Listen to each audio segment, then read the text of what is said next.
Hey, what's up? I'm Tetris here in the Billboard studio in LA for On the Record with Lovely the Band. How are you guys doing? What's up? How are you? Man. I am good, man. I am loving you guys' music. Really you so appreciate much. you guys stopping by. Thank you for having us. No, thank you for coming. Now, I always ask people when they kind of come to the Billboard studio, I feel like Billboard is such a brand. I even remember when I started working here, like I walked in like, this is so cool. So back in April, you guys were featured on the website. They premiered the Broken video. Yeah. Like, tell me about that day and how that felt. Oh, that was awesome. I mean, Billboard is, it's been like, it's like a staple of the music industry. It's kind of like, everyone's dreaming of that day, that top spot on the top 200. And I mean, when we got the email saying that they'd be, y'all be down to premiere the single, I was just like, this is a great launching point. I mean, like, do you like text the link to every friend? Oh, yeah. Oh, share it. Any link that we get ever. Just text to everybody. There's a group text. Yeah. Like, guys, we're on Billboard. Yeah. And then, I mean, that song went on to get 3.2, I think, million streams on Spotify. Yeah. That's crazy. Like, do you, like, take that in? Like, how was it to get that news?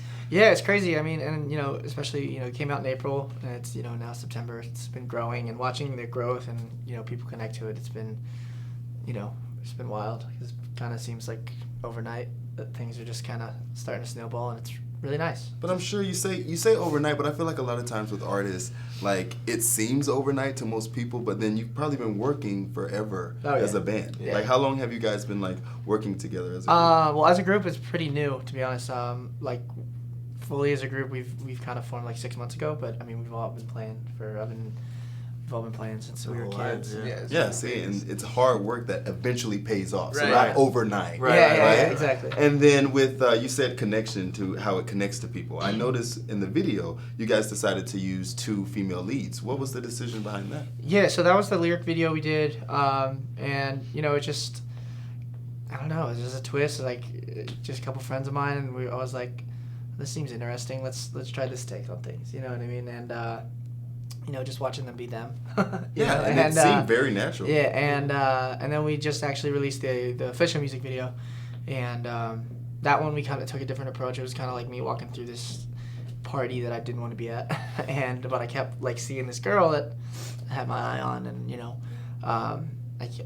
you see me connect with her, eye contact throughout the video, and then like every time I do, it like flashes to like a daydream kind of I have, like where I'm like with her in a house or like at the pool or doing something like that, or like just stuff we're doing together, and then it kind of culminates at the end. Now, guys, is this normally how he is at a party? Yeah. Just like not wanting to be there, but daydreaming about a girl? I mean, I don't know if he doesn't want to be there. We have a good time. We all have a pretty good time.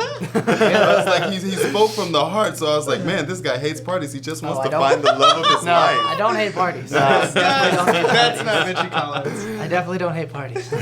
Well, now that you guys have had the success with Broken and everything, and the EP is out now, Yeah. it's called Everything I Could Ever Say. Never Never say. say. Never say, excuse me, Everything I Can Never Say, excuse me. Now, with that being out now, what's the journey, the difference between Broken and maybe the other songs on the EP? The songs have been we've been kind of sitting on them for a good minute now. It's nice to have them out in the world because, it just feels like Broken's been this kind of mission statement that's been out, and like, we've been hungry to get these new songs out, and people keep asking us like, why do you only have one song out? Why do you only have one song out? And that, getting impatient. It's hard work, people. Yeah. But we wanted to make sure things were right, and just make sure every kind of I was dotted and T was crossed, and now it's out in the world, and it's awesome. It came out today, and we're excited, ecstatic, and I saw one of your fans say online, actually, on Twitter, they were like, hey, it came out today and I'm going to listen to it forever. So already that'd be impressing great. people. Already, And listening to it That's until they commitment. die, guys. That's commitment. real serious. It's been forever, so technically past that. Oh, too. even Yeah. past that, into infinity, guys. yeah, forever. And then I like that you said, you've been sitting on these songs, because I feel like a lot of times listeners at home don't realize how much work goes into like even like mixing and mastering and all these things that There's a lot goes back into and forth. songs. Yeah, These a lot of back and songs- forth. Yeah, it's been about the better part of, I guess, it's a year and a half, 2 years. Man, Yeah, that's crazy. Just putting this project together and making sure the songs are right and that everything was perfect and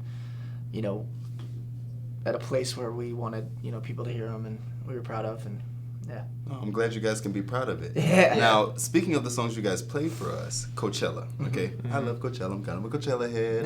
This year was my 4th year. Hey. This is my first year. Oh, it was your first. Nice. So now, the song, who wrote it and who fell in love at Coachella? I mean, let's talk about it. I wrote it, and I actually wrote that song in the backseat of my friend's car on the way home from both weekends, and it was just it's funny because like you hear people talk a lot of crap online about like Coachella, and like it's like oh my god, like you're so basic, you're going to Coachella, but then you go. And like, cause I was one of them, I was like, oh, this isn't that cool. Like, this can't be that cool. Like, whatever. I was always hating, Then I went, and it was honestly like one of the best weekends of my life. Yeah. And cause we had this house, and it was just all of our friends. Both weekends it was all of our friends. We had this house, and it was just like this. It was very free. It was like just in the music and art and everything, and it was just very freeing, and it was like loving, and just everyone you care about in one place, surrounded by amazing music and stuff. It was just. I don't know, there's a sense of like euphoria and just very magical weekend, and partying with your friends, and just literally that's just everyone there was. It's very rare you go to a place, especially in Los Angeles. I mean, like it's like you go to a place and everyone is enjoying themselves and just like letting themselves go. And the second weekend, I caught up with a girl that is in and out of my life, and it was just like. I got to, spend that weekend with her and my friends, and it was just like all this culmination of feelings, and it was great. In the back of the car on the way back, you said, "I need to make." Yeah, I just literally started writing, and on the way home, and that's what came of it. Well, see, that's great that you shared that experience, because you're right. People always like have these points of view of that festival, and it's good that you kind of can go there and make whatever out of it you want. You were surrounded by great people. Yeah. Some people just want to take Instagram photos.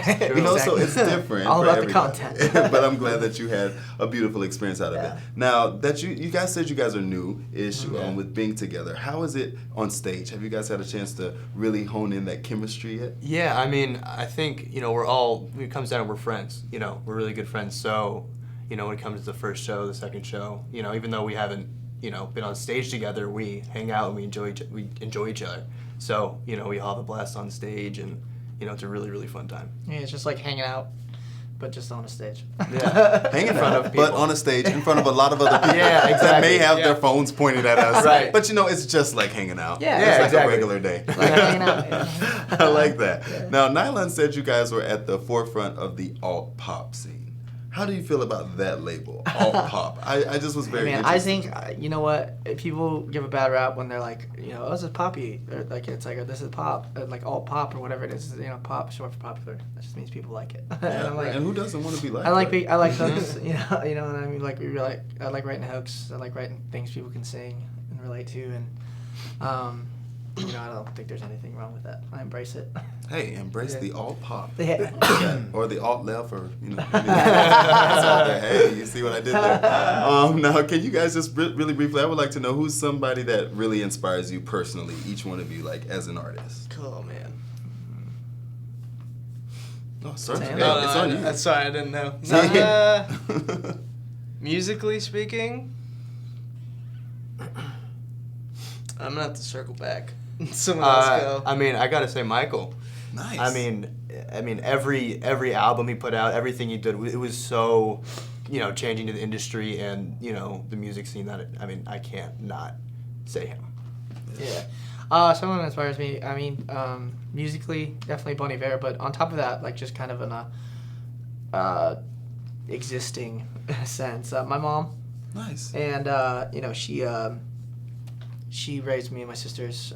My dad and her split when we were young, in our formative years, and she really, she didn't ever work her whole life. She was just kind of raised us, and then when my parents split, she really kind of stepped up and worked whatever job she could and made sure we never had want for anything, and made sure things didn't change, and and she still busts her ass, pardon my French, to this day, and she's always been a big support of mine and encouraged me to follow my dreams and not let